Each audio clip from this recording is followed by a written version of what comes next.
오늘도 하나님의 말씀 앞으로 나오신 성도님들 주님의 이름으로 환영하고 축복합니다. 오늘도 여전히 우리의 삶 가운데 신실하게 역사하신 하나님께서 우리 가운데 친히 함께하여 주시고 또 우리의 삶 가운데 개입하여 주심을 우리가 믿으면서 항상 이 자리에서 하나님과 함께함을 감사하는 자 되어야 할 줄 믿습니다. 오늘도 우리를 구원의 반열에 세워주시기 위해서 우리가 동행하시고 또 어떤 때에는 우리를 연단의 과정으로 인도하시고 조금 굴곡진 인생으로 인도하실지라도 선하신 주님 의지하여서 우리 두려워하고 염려하지 말고 말씀 안에서 평안한 성도님들 되시길 축복합니다. 오늘은 계속하여서 삼손의 이야기를 함께 나눕니다. 어제 본문에서 삼손의 경험으로 얻게 된 생각을 수수께끼로 내었고 당연히 이것은 삼손만 경험한 것이기 때문에 그 누구도 맞출 수 없는 수수께끼였는데 삼손의 아내를 협박하여서 블레셋 사람들은 이제 삼손의 아내로 하여금 답을 알게 되고 그 수수께끼를 맞추게 됩니다. 비겁해도 결과만 좋으면 된다라는 그런 마음으로 삼손의 아내를 협박하고 또 비열한 생각으로 답을 맞추게 된 것이었습니다. 결국 그렇게 그 잘못된 방법으로 수수께끼를 맞춘 그 블레셋 사람들, 그 사람들에게 분노한 삼손은 14장 19절에 갑자기 임하신 여호와의 영으로 그들을 쳐 죽였다라고 기록됩니다. 결국 비열한 방법으로 수수께끼를 맞춘 결과 그 동족들 30명이 죽게 되는 모습을 보게 된 것이었습니다. 그런데 이 모든 일, 이 일어난 모든 일들은 사람의 생각과 방법, 또 인간의 비열함과 분노로 이루어진 그런 일들 같았지만 그 배후에는 하나님의 섭리가 함께하고 계셨던 것이었습니다. 14장 4절 말씀에 우리가 보았듯이 모든 일은 여호와께로부터 나온 것이고 하나님께서 삼손이 그 틈을 타서 이방 민족 블레셋 사람들을 치게 하신 것이었습니다. 하나님은 하나님의 방법으로 하나님의 일을 수행하고 계셨던 것입니다. 우리는 성경을 볼 때에 우리 또 이 사사기서를 볼 때에 여러 가지로 약하고 부족한 모습의 삼손의 모습, 사사의 모습을 보게 되는 것 같지만 그 속에 하나님의 정신을 이 삼손에게로 하여금 갖게 하셨고 그 14장 4절의 말씀과 같이 틈을 타서 블레셋 사람을 치려 함이었다라는 그런 말씀과 같이 삼손을 그 틈을 내는 자로 쓰임 받게 하셨습니다. 성도님들, 삼손은 분명히 약하고 또 연약한 부분이 있었음에 분명합니다. 하지만 하나님은 그 약하고 부족한 자들을 부르셨고 또 그들을 만들어서 사용하시는 분이셨습니다. 삼손은 지금 블레셋에 지배당하는 이 이스라엘 땅에서 이스라엘 민족들 가운데서 그것이 정말 당연하다고 여기는 블레셋의 그 이방 민족의 지배가 당연하다 여기면서 블레셋에 완전히 종속되어서 살아가는 이스라엘의 모습 가운데 완전히 그들과 하나가 된 것 같은 그 블레셋과 이스라엘 그 사이에 틈을 벌리는 자로 쓰임받게 하셨던 것입니다. 우리도 간절히 원하기는 하나님의 영, 그 성령이 우리 가운데 임하기를 간절히 구하면서 이 세상과 그리스도인들 사이에 정말 틈을 벌리는 자로 구별시키는 자로 우리가 쓰임 받기를 원합니다. 세상과 너무나도 우리가 하나가 되어 있는 이 이스라엘 백성들의 모습과 같이 블레셋에 지배당하는 것, 블레셋에 그렇게 계속하여서 억압당하는 것이 당연한 줄 아는, 그것이 오히려 편하다고 여기는 그 애굽에 출애굽하기 전 사람들이 오히려 애굽에 우리가 사는 게 낫겠다, 돌아가는 게 낫겠다라고 했던 것처럼 하는 그런 모습이 당연한 것이 아님을 우리는 기억하면서 이 시대 가운데 하나님의 정신을 가지고 그 사이를 세상과 믿는 사람들 사이에 틈을 벌리는 자, 그 사이를 찢어놓는 자로 우리가 쓰임 받아야 할 줄 믿습니다. 그렇게 블레셋 사람들을 쳐 죽이고 얼마 후에 이야기가 오늘 본문의 시작입니다. 삼손이 그 일이 일어난 지 얼마 후에 다시금 그 아내를 찾아왔다. 그 수수께끼를 그 사람들이 맞추고 그 동족들을 죽이고 얼마 동안에 다시 그 자신의 집으로 돌아왔다가 다시 아내를 찾아오는 모습인 것입니다. 근데 여기서 오늘 본문 1절에 아내에게로 찾아가서라는 그런 단어를 원어로 보게 되면 와이프 코드라는 단어가 사용됐다고 하는데, 이 단어가 사용된 다른 성경 말씀을 보게 되면은 보통 고난에 빠진 자를 구원해내기 위하여, 또는 범죄한 자를 징벌하고 싶지만 다시 용서하여 주고 중소하고 받아주기 위하여서 찾아간다라는 의미로 사용됐다고 합니다. 결국에 협박받아서 결국 자신을 배반하였던 아내지만 그 아내와 용서하고 또 화해하기 위하여서 아내에게 찾아갔다는 것입니다. 또 염소 새끼를 가지고 갔다는 것으로 보아서 화해 선물을 가지고 그 아내에게 찾아갔다라는 것임을 우리가 알 수 있습니다. 하지만 엄청난 반전이 그를 기다리고 있었습니다. 삼손이 아내가 있는 곳으로 가자 장인이 그 아내가 있는 곳으로 들어가지 못하게 하는 것입니다.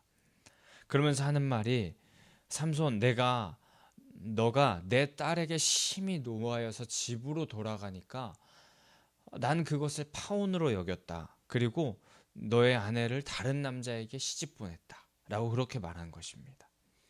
이어서 또 그 장인이 하는 말이 더 가관입니다. 너의 아내였던 여인의 동생이 더 아름다우니, 더 예쁘니까 그 동생을 아내로 맞이하라 라는 것입니다. 블레셋 이방 사람들의 생각이 얼마나 악했는지를 보여주는 대목입니다. 삼손이 그의 딸과 파혼 절차를 밟지도 않았는데 그 사이에 결혼으로 인한 이익을 위하여서 이 집 저 집에 시집가게 만든 모습, 주님이 함께 하셔서 한 몸이 되는 그 부부의 관계인데, 그 관계를 이 블레셋 사람들, 이 삼손의 아내였던 장인은 굉장히 가벼이 여겼던 것입니다. 게다가 잘못을 치우치기는커녕 미안하다고 하기는커녕 겉으로 보기에 더 예쁜 동생이 있으니 그와 결혼하라는 이 말이 장인으로서 할 말이었을까요?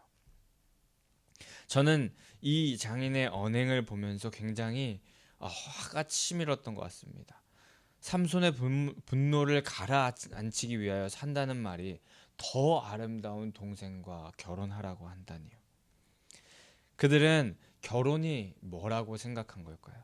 결혼의 관계는 그저 그 남편의 집에서 지참금을 가지고 그 혼수를 얻어내는 그런 일이었던 것 아니었을까? 그리고 또 그 이방 민족인 그 장인은 삼손에게 다시 혼수를 얻어내려는, 끌고 왔던 염소 새끼 한 마리라도 자기가 갖고 싶은 마음에, 또 단순히 이 위기를 벗어나려는 잔꾀로 이런 말을 한 것은 아닐까 생각해 보았습니다. 그런데 찬찬히 한번 생각해 보니 이렇게 장인이 말했던 이유 중에 하나가 삼손에게도 있던 것이 아닐까 생각해 보았습니다. 딥나의 여인, 그 자신의 아내가 되었던 여인을 단순히 외적으로만 좋아했기 때문에, 아름다움에만 매료되어서 그와 결혼하고 싶었던 모습, 그 이유로 그녀를 만났기 때문에 장인도 이렇게 말할 수 있었던 것 같았습니다. 우리가 보았던 14장 1절 2절 말씀에 블레셋 딸들 중에 한 여자를 보고 라는 그런 말, 또 2절에 블레셋의 한 여자를 보았사오니 라고 하면서 그 여인과 결혼하고자 하는 그 근거를 이렇게 삼손이 말했던 그런 과거의 모습이 있었습니다. 그는 안목의 정욕에만 사로잡혀서 눈에 보기에 좋은 것만을 취하려고 했던 것, 그것을 이 장인이 알고 지금도 동일하게 그런 요구를 하면서 그의 화를 누그러뜨리려고 했었던 것입니다. 나를 위하여 또 겉보기에만 만족하면 되는 그런 삼손의 모습을 알고 이런 말도 안 되는 말을 그의 장인이 할 수 있었던 것입니다. 내 생각과 내 판단, 또 내가 보기에 좋은 것만을 가지고 행하는 결과는 결코 좋은 결과로 나타날 수 없었습니다. 반드시 그에 상응하는 대가를 치르게 되었던 것입니다. 아내를 잃고 거기에 더 아름다운 동생을 주겠다는 말로 위로를 하는 그런 비상식적인 결과는 모두 하나님의 뜻을 여쭙지 않고 하나님께서 원하시지 않는 모습으로 행한 결과였습니다. 이 상황에서 이런 속담이 저는 생각났습니다. 첫 단추를 잘 꿰야 한다.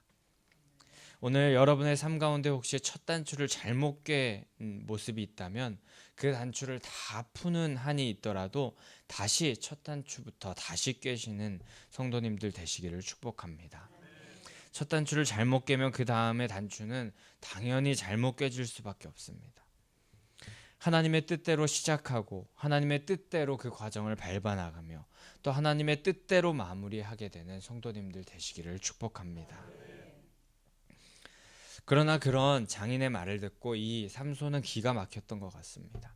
이렇게 하나님은 블레셋과 이런 상황을 통하여서도 또 삼손이 이렇게 행하는 그런 모습을 통하여서도 블레셋과 더 틈을 벌리려는 자리에 삼손을 두고 계셨고 하나님의 구원 계획, 하나님의 섭리하심은 여전히 삼손으로 하여금 이렇게 어려운 상황 가운데서도 또 잘못된 모습을 보이는 것 같은 상황 가운데서도 삼손을 통하여서 하나님의 섭리, 하나님의 구원 계획은 나타나고 있었습니다. 그래서 3절 이후에 내가 블레셋 사람을 해할지라도 그건 나에게 잘못한 것이 없다. 내게 잘못이 있어서 이렇게 되는 것이 아니다 라고 말하면서 여우 300마리를 붙들고 2마리씩 꼬리를 묶어서 그 꼬리에 횃불을 달고 블레셋 사람들의 곡식밭에 몰아들여서 곡식, 포도원, 감람나무를 다 불사르게 됩니다. 그리고 그 불탄 그 곡식단과 포도원, 감람나무를 보고 블레셋 사람들이 이 모든 일을 삼손이 행하였는데 그 이유는 삼손의 아내를 빼앗아 친구에게 준 그 탓임을 알고 블레셋 사람들은 그 탓을 그 장인과 삼손의 아내에게 돌리며 그 둘을 불살라 죽이게 됩니다. 그런데 또 그 모습을 본 삼손은 그 말을 듣고 블레셋 사람들의 정강이와 넓적다리를 크게 쳐서 죽이는 그런 사건을 벌이게 됩니다. 여기서 정강이와 넓적다리를 쳐서 죽였다는 것, 그것은 바로 이 사람들을 죽이지 않고 고통을 느끼면서 서서히 죽게 만들었다는 것으로 매우 무자비하고 또 잔인하게 사력한 모습을 알려주는 말이기도 했습니다. 그리고 그 이후에 오늘 말씀 8절 마지막 부분에 에담 바위 틈에 머물렀다고 기록되는데 이곳은 유다 지파와 그 네게부 지역 경계에 있는 시므온 지파 거주지 즈음에 위치한 지역이었다고 합니다. 이곳은 딥나보다는 낮은 저지대에 위치한 그 외딴 곳으로 자연적으로 생긴 동굴이 많아서 은신하기 참 좋은 그런 지형이었다고 합니다. 아마 블레셋에 보복이 있을 수 있었기 때문에 외딴 곳으로 숨게 된 것이 아닐까 생각이 됩니다. 복수는 복수를 낳았고 보복에 대한 그 행위의 정도는 눈덩이처럼 점점 불어나고 있었고 보복이 두려워서 에담 바위 틈에 숨게 되는 삼손의 모습은 하나님의 사사로서의 모습으로 보기엔 참 여러 가지로 불편하고 또 불완전해 보이는 모습을 보이는 것 같습니다. 그리고 또 어제 새벽 목사님께서 말씀하셨듯이 삼손이 14장 5절에서 딥나의 여인을 자신의 아내로 맞이하기 위해서 딥나로 내려갔다라는 그런 표현을 우리가 말씀에서 보았는데 이 내려갔다라는 표현은 우리의 신앙적인 모습도 하얀 곡선을 그렸다라는 것을 의미한다고 하셨었습니다. 그런데 이 딥나에서보다 더 저지대로 그 에담으로 내려갔다라는 것은 삼손이 지금 계속하여서 신앙의 모습이 점점 하향하고 있다라는 것을 보이는 것 같습니다. 그가 에담에 숨은 것은 보복이 두려워서 그런 것이고 그렇다면은 그런 상황 가운데서 우리의 피난처 되시는 하나님을 더욱더 바라보면서 하나님을 향하여서 하나님께서 계신 곳으로 하나님을 향하여서 나아가야 하는 것이 맞는 모습이었겠지만, 사사로서 정말 합당한 모습이었겠지만, 피난처 대신 하나님을 온전히 신뢰하지 못하고 계속하여서 자신의 방법으로, 자신의 판단으로 행하고, 그곳으로 행함으로써, 그곳으로 숨고 피함으로써 자기가 생각하기에 가장 안전한 피난처다, 자신의 생각하기에 가장 자신의 목숨을 보존하기 좋은 곳이다 라고 생각하면서 자기 판단으로 목숨을 보존하려는 안타까운 모습이 삼손에게 보였습니다. 여호와 하나님을 온전히 신뢰하지 못하는 불신앙의 모습이 여기서 드러나는 것이었습니다. 근데 이런 삼손의 모습을 보면서 우리들의 모습과 참 닮아 있음을 보게 됩니다. 세상 사람들이 보기에 우리가 그리스도인으로 보이기보다는 세상 가운데서 우리의 존재는 세상과 우리가 구별되지 못한 모습, 또 예수님과 닮지 않은 그런 교회의 모습에 세상의 사람들은 우리의 모습을 보고 불편해하며 또 우리의 모습이 참 불완전하다라고 그렇게 생각될 수 있을 것 같습니다. 그리고 우리는 항상 죄악의 모습에 현혹되어서 눈에 보이는 것, 좋아 보이는 것에만 현혹되어서 그대로 따라가는 모습이 우리들의 모습이 아닌가 생각되었습니다. 좋은 집, 또 좋은 차, 명품 이런 것에 우리의 마음이 홀려서 생각과 뜻이 다 그쪽으로 쏠려 세상과 동일한 모습으로 그렇게 하나가 되어가는 모습이 우리의 모습이 아닌가 생각됩니다. 중심을 보시는 하나님의 마음을 바라보지 못한 채 외적인 것에만 현혹되어서 세상과 같아지는 모습으로 나아가는 것, 그것이 우리의 현실이 아닙니까? 하지만 이렇게 외적인 아름다움, 세상의 합리적인 지식, 판단 이런 것에 현혹되어서 그대로 나아가게 된다면 그 결과는 오늘 삼손과 같이 아주 어처구니 없는 일을 당하는 그런 길로 나아갈 수밖에 없습니다.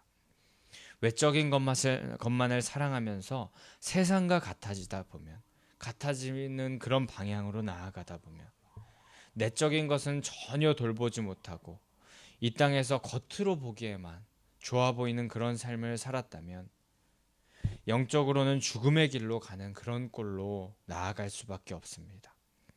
바라기는 중심을 보시는 그 하나님의 성품을 닮으셔서 하나님의 뜻이 어디 있는지 항상 바라보면서 항상 그 길을 따라가는 성도님들 되셔야 할 줄 믿습니다. 하지만 오늘 이 전체적인 말씀의 본문을 보면서 분명히 삼손의 개인적인 복수극으로 저는 이 말씀을 쭉 읽어보면서 여겨졌었는데, 전체적인 말씀의 큰 그림을 보게 되면 결국에 블레셋 사람들, 이방 민족들을 심판하는 방법으로 이 삼손을 사용하시는 하나님의 섭리가 있었다.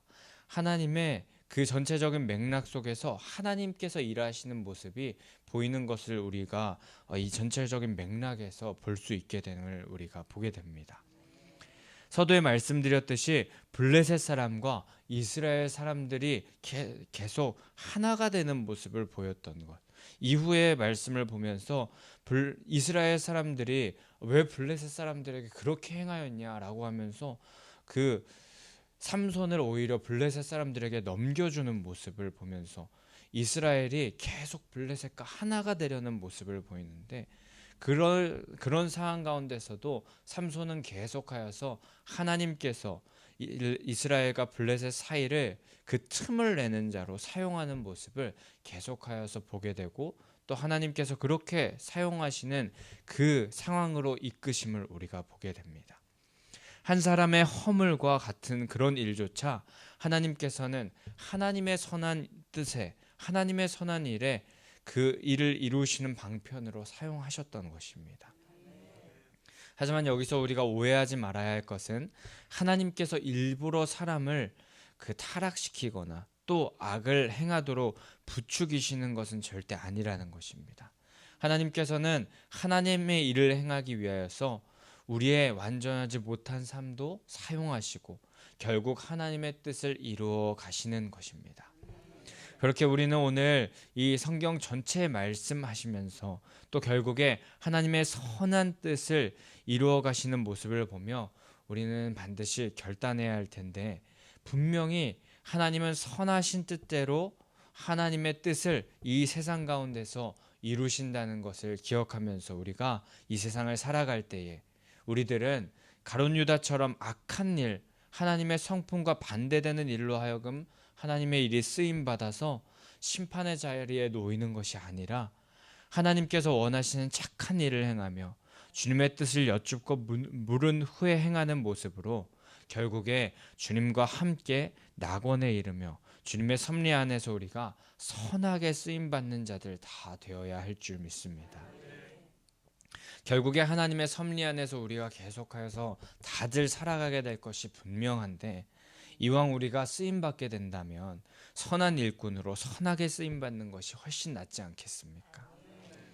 부족하지만 선하게 쓰임 받길 원한다고, 연약하지만 깨끗하게 쓰임 받길 원한다고, 약하고 부족하지만 구별된 자로 하나님의 그 자녀로서 그렇게 쓰임 받기를 원한다고 우리 구하면서 연약하고 약한 우리를 다시 그렇게 되도록 만들어서 사용하여 주시는 하나님 붙잡고 나아가는 자들 되어야 할 줄 믿습니다. 그런데 이렇게 살아가기를 간절히 소망하면서 우리가 힘있게 선하게 그렇게 쓰임받고 깨끗하게 쓰임받으면서 나아가려고 우리의 노력으로 그렇게 살아가려고 할 때는 여전히 계속하여서 실패하고 정말 죄악된 모습으로 그렇게 반복되어서 살아갈 수밖에 없음을 우리가 잘 알고 있습니다. 그렇기 때문에 우리는 반드시 해야 할 일이 한 가지 있는데, 바로 내 생각 내 판단을 의지하지 않고 내 생각 내 판단으론 결코 될 수 없음을 인정하며 성령 하나님을 붙드는 일일 것입니다. 하나님의 영을 사모하면서 매일매일 그분의 뜻을 구하며 그 뜻대로 살아가는 것입니다. 우리 인생의 길이 자기에게 있지 않고 걸음을 지도함이 걷는 자에게 있지 않다라고 예레미야 10장 23절에 말씀하셨는데, 우리 이 말씀 기억하면서 우리와 동행하시는 성령님과 한 걸음 한 걸음 나아가야 할 줄 믿습니다. 이렇게 우리의 한 걸음 한 걸음을 성령님께 여쭈며 나아간다면 이미 승리하셔서 영원한 생명을 주신 부활의 주님께서 우리와 반드시 함께하여 주실 줄 믿습니다. 그 주님께서 악한 세상과 우리 믿는 그 사람들 사이에 틈을 벌리는 자로 우리를 오늘도 사용하여 주시고 쓰임 받게 하여 주실 줄 믿습니다. 오늘도 여전히 우리를 통하여서 하나님의 선하신 일, 그 하나님의 섭리를 이루어 가신다는 구원의 계획을 우리를 통하여서 이루어 가시는 것을 우리가 기억하고 감사하며 우리 하나님의 역사 안에 착하고 충성된 종으로 쓰임받는 성도님들 되시기를 소망합니다. 성령님의 인도를 받아서 눈에 보이는 것에 현혹되기보다 중심을 보시는 하나님과 함께 신앙의 높은 곳으로 올라가시는 성도님들 되시기를 간절히 소망하고 축복합니다. 우리 그럼 이 시간에 함께 425장 찬송하신 후에 기도하며 나아가겠습니다. 491장 찬송하겠습니다.